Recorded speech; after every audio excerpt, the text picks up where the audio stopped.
Halal is actually not a problem. It adds value to your cuisine. 唔食得豬肉，可唔可以轉做牛肉㗎？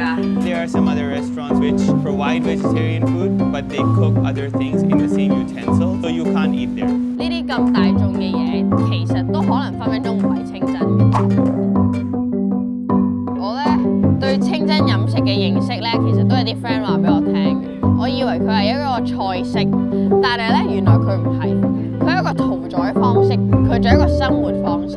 咁所以咧，我就接受咗呢個體驗，就要體驗清真飲食一日。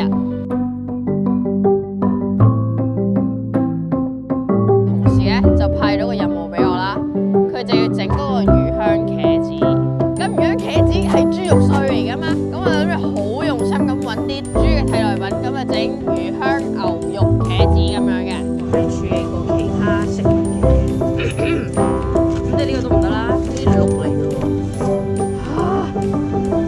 我注定整呢個嘢係失敗嘅，揾嘅過程係十分嘅艱難。咁啊調味料咯喎，咩雞粉、雞汁，咁又唔知佢隻雞係點樣宰嘅喎，咁又唔用得喎，搞到我咧就乜嘢都整唔到。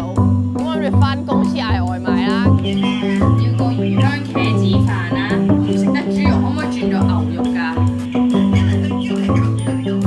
哦，明白明白，咁算啦，我唔要魚香茄子飯，或者海鮮嘅嘢有冇啊？有啲咩有海鮮？咁我又嗌唔到外賣咯。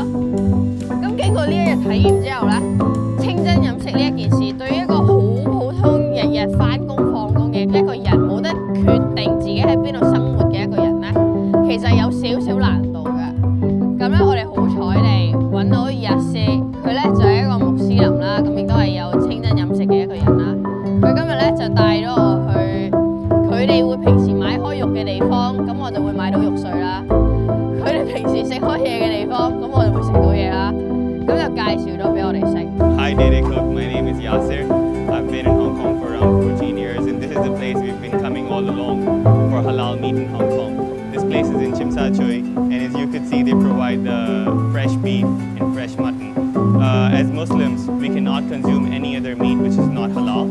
So for us, if we want to buy meat, we have to come here all the way, no matter where we live in Hong Kong. The main point of halal food is that the blood has to go out of the body from the animal, and it has to be sacrificed in the name of God.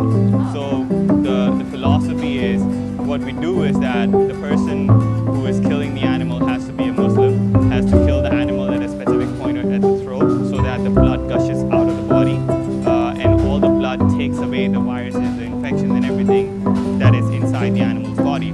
So it's clean and pure for eating. 咁之後咧，佢都帶咗我哋去食一啲真係嘅清真飲食嘅一啲餐廳。咁其實同我哋大概 picture 嘅嘢其實差唔多嘅。咁但係佢都有話過俾我哋聽，係因為呢啲咁大眾嘅嘢，其實都可能分分鐘唔係清真嘅。Yeah, so obviously I brought you to a halal restaurant, and I had many different choices in Hong Kong. There are some halal Chinese restaurants, Turkish restaurants, Indian and Pakistani restaurants, and there is one Mexican as well. It doesn't really matter what the cuisine is, as long as the meat and the preparation method is halal. What I mean by the preparation method is halal is that the risk of cross-contamination is either eliminated or minimized.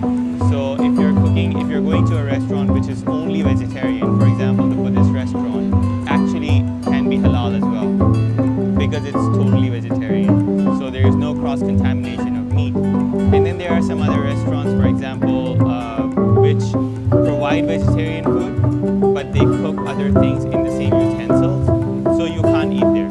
喺香港做一個穆斯林，佢有呢一個信仰或者有呢個 choice 嘅時候，其實係好難，即係好多地方都 cater 唔到佢哋嘅需要。可能有啲餐廳咧，為咗要吸引某一受眾嘅人啦，咁佢哋其實都會 Photoshop 啲清真嘅標誌落去啦。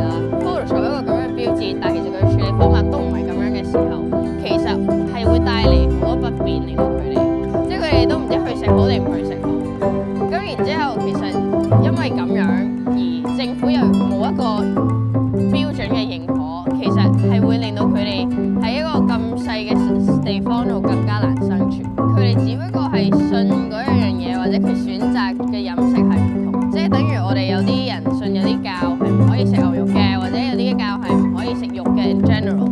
佢哋同我哋係一樣，只不過佢選擇係要咁咁樣屠宰一隻牛或者屠宰一隻雞又好，